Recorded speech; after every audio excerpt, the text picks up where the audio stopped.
வணக்கம் ஸ்டூடெண்ட்ஸ். இப்போ நம்ம பார்க்க போகிறது 10th மேத்ஸ் யூனிட் எக்ஸசைஸ் 5ல் இருக்கக்கூடிய இந்த 10th சம் தான் பார்க்க போகிறோம். பாருங்கள், a person standing at a junction crossing of two straight path represented by the equation.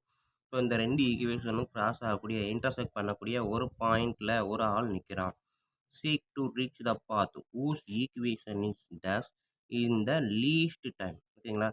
So இன்னொரு ஈக்குவேஷன், அதாவது இன்னொரு ட்ராக்குக்கு போகணும் அப்படின்னா அதுக்கு இருக்கக்கூடிய ஷார்ட்டஸ்ட் பாத். ஓகேங்களா? ரீச் த பாத் ஊஸ் ஈக்குவேஷன் இந்த லீஸ்ட் டைம். கம்மியான தூரத்தில் போகணும்னா கம்மியான டிஸ்டன்ஸில் இருக்கக்கூடிய ஃபார்முலாவை தான் சூஸ் பண்ணணும். ஸோ அப்போ எது பக்கத்தில் இருக்கோ அதை தான் சூஸ் பண்ணணும் அப்படின்ற மாதிரி சொல்லியிருக்கான்.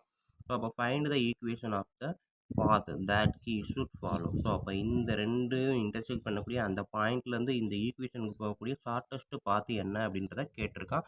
ஸோ இதை தான் இப்போ வீடியோவை பார்க்க போகிறோம். பார்க்குறதுக்கு முன்னாடி நம்ம சேனலை இது வரைக்கும் சப்ஸ்கிரைப் பண்ணாமல் இருந்தீங்கன்னா தயவு செய்து சப்ஸ்கிரைப் பண்ணிடுங்க. அப்படியே பக்கத்தில் பெல் ஐக்கான் இருக்கும், அதையும் கிளிக் பண்ணிடுங்க. நன்றி. இப்போ வாங்க நம்ம கிளாஸ்க்குள்ளே போகலாம்.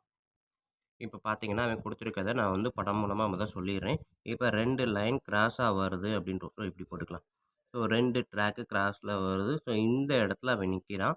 இங்கே இருந்து இன்னொரு லைனுக்கான ஒரு ஈக்குவேஷன் கொடுத்துருக்காங்க. ஸோ இங்கே ஒரு ட்ராக் போகுதுன்னு வச்சுக்கோம். இங்கே இருந்து இந்த ட்ராக்குக்கு அவன் போகணும். ஸோ போகக்கூடிய ஷார்ட்டஸ்ட் பாத் என்ன அப்படின்னு கேட்டிருக்காங்க. ஸோ பார்த்தீங்கன்னா இங்கேருந்து இப்படியும் போகலாம், இங்கேருந்து இப்படியும் போகலாம், இங்கேருந்து இப்படியும் போகலாம். ஸோ இதில் எது ஷார்ட்டஸ்ட் பாத்து அப்படின்னு கண்டுபிடிக்கணும். ஸோ கண்டுபிடிக்கணும்னா இந்த லைனில் எது கம்மியான டிஸ்டன்ஸ் அப்படின்றத அளந்து பார்க்குறதுக்கு நம்ம என்ன ஒரு கான்செப்ட்னா, இங்கே இருந்து இதுக்கு பெர்பெண்டிகுலராக ஒரு லைன் கரெக்டாக 90 டிகிரியில் இருக்க மாதிரி ஒரு லைன் போட்டால் அதுதான் கண்டிப்பாக ஷார்ட்டஸ்ட் பாத்தா இருக்கும். ஓகேவா? இப்போ இங்கேருந்து இங்கே போட்டோன்னா கண்டிப்பாக 90 டிகிரி வராது. இங்கேருந்து இங்கே போட்டாலும் கண்டிப்பாக 90 டிகிரி வராது. ஸோ இங்கே போட்டாலும் கொஞ்சம் கொஞ்சம் மாறத்தான் செய்யும். ஸோ அப்போ கரெக்டாக 90 டிகிரி இருக்கிற மாதிரி ஒரு லைன் இங்கே நம்ம ஸ்ட்ரெயிட்டாக போட்டோம்னா இங்கேருந்து இதுதான் கம்மியான தூரம். ஸோ அப்போ கம்மியான தூரத்தை கம்மியான நேரத்தில் கிராஸ் பண்ணிடலாம் அப்படின்றதுனால இந்த லைனுக்கான ஈக்குவேஷன் என்ன அப்படின்றத கண்டுபிடிக்க போகிறோம். ஓகேங்களா?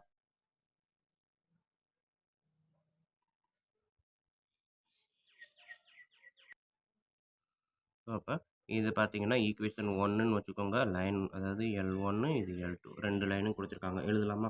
ஸோ 2யும் சால்வ் பண்ணால் இந்த பாயிண்ட் கிடைக்குமா? ஸோ அதான் இப்போ எழுத போகிறேன். ஸோ ஃபஸ்ட்டு வந்து ஈக்குவேஷன் 1 பார்த்தீங்கன்னா 2x மைனஸ் 3y ப்ளஸ் 4ன்னு இருக்குது. ஸோ ஈக்குவல் டு போட்டு -4 இதை ஃபஸ்ட்டு ஈக்குவேஷன் வச்சுக்கிறேன். அடுத்தது 3x ப்ளஸ் 4y மைனஸ் 5ன்னு இருக்குது. ஈக்குவல் டு 5ன்னு போட்டு செகண்ட் ஈக்குவேஷன். ஸோ பார்த்தீங்கன்னா எக்ஸு எதையுமே மல்டிபிள்ஸில் இல்லை. அப்போ எல்சிஎம், அதாவது இந்த ஈக்குவேஷன் இந்த 3ஆலையும் இந்த ஈக்குவேஷன் அந்த 2ஆலையும் மல்டிப்ளை பண்ணால் எக்ஸு கேன்சல் ஆகும். ஸோ அப்போ ஃபஸ்ட்டு ஈக்குவேஷன் இன்ட்டு 3 போட்டேன்னா 3 into 2 6x 3 into 3 minus 9y 3 into 4 minus 12. அடுத்தது செகண்ட் ஈக்குவேஷன் இந்த 2ஆல் மல்டிபிள் பண்ணும்போது 2 into 3 6x 2 into 4 8y 2 into 5 10. So ரெண்டுமே சேம் நம்பர் அப்படின்றப்ப ஃபஸ்ட் ஈக்குவேஷன்லேருந்து செகண்ட் ஈக்குவேஷனை சப்ட்ராக்ட் பண்ணுறேன். சைனை மாற்றணும்.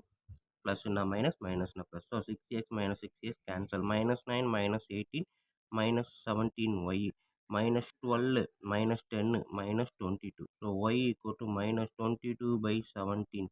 மைனஸும் மைனஸும் கேன்சல்ன்றப்ப y ஈக்குவல் டு 22/17 அப்படின்னு பாயிண்ட் வரும். ஓகேங்களா? இப்போ நெக்ஸ்ட் என்ன பண்ண போகிறேன்? Sub y equal to 22/17 in இந்த ஈக்குவேஷனில் பண்ணலாமா? இந்த இதுலேயே போகிறேன்.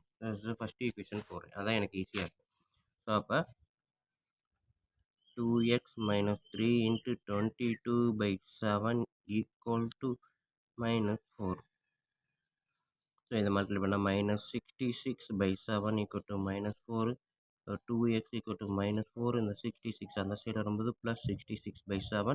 டினாமினேட்டர் 1 இருக்குது. 1 இருக்கும்போது நம்ம மேலே கிளையும் 7ஆல் மல்டிப்ளை பண்ணுனா 28. ஏன்னா 4 7s are 28 plus 66 divided by 7. இது 2x. ஓகேங்களா? அப்போ நெக்ஸ்ட் ஸ்டெப் எனக்கு என்னவா மாறும் அப்படின்னு பாருங்கள். 66ல் இருந்து 28 போகுது அப்படின்னா 26 போச்சுன்னா 40, அதுலேருந்து ஒரு 2 போச்சுன்னா 38. ஓகேங்களா?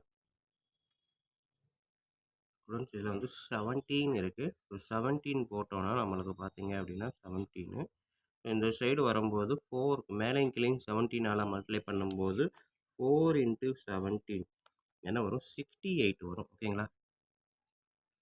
ஸோ அப்போ -68 + 66 அப்படின்றப்ப -2/17. எப்போ 2x -2/17. அப்போ x -2/17 × 1/2 கேன்சல் பண்ணால் -1/17. So x -1/17. ஓகேங்களா. ஸோ 2 லைனும் ஒன்றுக்கு ஒன்று இன்டர்செக்ட் பண்ணக்கூடிய அந்த பாயிண்ட் பார்த்தீங்க அப்படின்னா -1/17, 22/17. பட் வந்து பார்த்தீங்கன்னா, இந்த பாயிண்ட்லேருந்து போகக்கூடிய லைனு இந்த லைனுக்கு பெர்பெண்டிகுலர். இந்த லைனுக்கான ஈக்குவேஷன் நமக்கு குடுத்துருக்கிறான். என்ன அப்படின்னா, 6x - 7y + 8 = 0. ஸோ, அப்போ இத வந்து நான் PQன்னு வைக்கிறேன். ஓகேங்களா. இத வந்து ABன்னு வைக்கிறேன். ஓகேங்களா. ஸோ, இப்போ பார்த்தீங்க அப்படின்னா, AB பெர்பெண்டிகுலர் டூ PQ. ஓகேவா. AB perpendicular to PQ. Line PQ அப்படின்னு பார்த்தீங்கன்னா என்ன இருக்கு? 6x - 7y + 8 = 0. Therefore, line AB பார்த்தீங்கன்னா பெர்பெண்டிகுலர் அப்படின்றதுனால உல்டா ஈக்குவேஷன் நம்ம கிரியேட் பண்ண போறோம். So x, y + k = 0. yக்கு பக்கத்துல என்ன இருக்கோ அத x கிட்ட கொண்டு வந்துருங்க. x பக்கத்துல என்ன இருக்கோ அத y கிட்ட கொண்டு வந்துருங்க. ஓகேங்களா.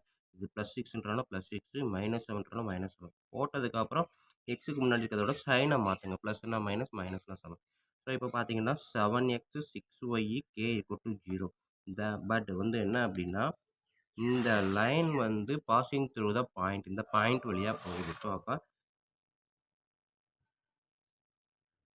இந்த லைன் வந்து பாசிங் த்ரூ த பாயிண்ட் என்னது -1/17, 22/17. ஸோ அப்போ எக்ஸு ஒய் இது எக்ஸு இது ஒய். ஓகேங்களா. அப்போ இந்த இடத்துல 7 × -1/17 + 6 × 22/17 + k = 0. ஓகேங்களா. மல்டிபிள் பண்ணிங்கன்னா -7/17 + 6 மல்டிப்ளை பண்ணிங்கன்னா 132/17 + k = 0. இதை சிம்பிளை பண்ணிங்கன்னா 132லேருந்து -7 போச்சுன்னா 125/17 + k = 0. Therefore, k = 125/17. ஓகேங்களா. ஸோ இதை வந்து சப் k = 125/17 இன் எதில் போடணும்? இந்த ஈக்குவேஷன் நம்ம கண்டுபிடிச்சிருக்க உல்டா ஈக்குவேஷனில் அப்ளை பண்ண போகிறேன். இது வந்து தேர்டுன்னு வச்சுக்கிட்டேன் அப்படின்னா தேர்ட் ஈக்குவேஷன். ஓகேவா. இந்த தேர்ட் ஈக்குவேஷனில் தான் இதை நான் அப்ளை பண்ணுறேன். அப்போ என்ன பண்ண போகிறேன்? 7x + 6y kக்கு பதிலாக 125/7 = 0. ஓகேங்களா. Therefore, அவன் போகக்கூடிய shortest path. Therefore, the equation of the path, அதாவது ஷார்ட்டஸ்ட் பாத் பார்த்தீங்கன்னா 7x + 6y + 125/7 = 0. ஓகேங்களா. இவ்வளோ தான் ஸ்டூடெண்ட்ஸ் நம்மளுக்கு இருக்கக்கூடிய இந்த சம்மு. ஸோ வீடியோ பாருங்கள். கண்டிப்பாக ஈஸியாக புரிஞ்சிருக்கும்னு நம்புகிறேன். அப்படி புரிஞ்சிருந்தது அப்படின்னா கண்டிப்பாக லைக் பண்ணுங்கள், கமெண்ட் பண்ணுங்கள். அதோடு இல்லாமல் உங்கள் நண்பர்களுக்கு ஷேர் பண்ணுங்கள். நன்றி. ஓகேங்களா. ஸோ இதில் கான்செப்ட் அடிக்கடி நம்ம யூஸ் பண்ண அதே கான்செப்ட் தான் ரிப்பீட்டடாக வருது. பட் சென்டென்ஸ் மேக்கிங் மட்டும் மாற்றி கொடுத்துருக்காங்க. ஓகேங்களா. 2 லைன் கிராஸ் ஆகக்கூடிய ஒரு பாயிண்ட். அந்த பாயிண்ட்லேருந்து இன்னொரு லைனுக்கு பெர்பெண்டிகுலராக போகக்கூடிய இந்த லைன். இந்த பாயிண்ட் வழியாவும் இந்த லைனுக்கு பெர்பெண்டிகுலராக இருக்கக்கூடிய இந்த லைனுக்கான ஈக்குவேஷன் என்ன அப்படின்னு ஸ்ட்ரெயிட்டாக கேட்டிருக்காங்க இதுக்கு முன்னாடி வரைக்கும். பட் இதே இதை இந்த 2 லைனையும் ட்ராக்காக கன்சிடர் பண்ணி இங்கே ஒரு ஆள் நிற்கிறானும் இந்த ட்ராக்குக்கு அவன் கம்மியான தூரத்தில் போகணும்னா எப்படி போவான் அப்படின்னு கேட்டிருக்கான். ஸோ ஒரு லைனுக்கு ஒரு இடத்துலேருந்து கம்மியான தூரத்தில் போகணும் அப்படின்னா கண்டிப்பாக அதுக்கு பெர்பெண்டிகுலராக இருக்கக்கூடிய டிஸ்டன்ஸில் மட்டும்தான் கம்மியான தூரமாக இருக்கும். அதர்வைஸ் அதை விட கூட தான் இருக்கும். ஓகேங்களா. ஸோ அந்த கான்செப்டை யூஸ் பண்ணி தான் நம்ம இதை பெர்பெண்டிகுலர் அப்படின்னு கன்சிடர் பண்ணி இதுவும் பெர்பெண்டிகுலர் அப்படின்னு ரியல் டைமில் அப்ளை பண்ணியிருக்கோம். ஓகேங்களா ஸ்டூடெண்ட். ஸோ இவ்வளோ தான் இந்த எக்ஸசைஸு. நன்றி. அடுத்த வீடியோவில் அடுத்த எக்ஸசைஸில் மீட் பண்ணுவோம்.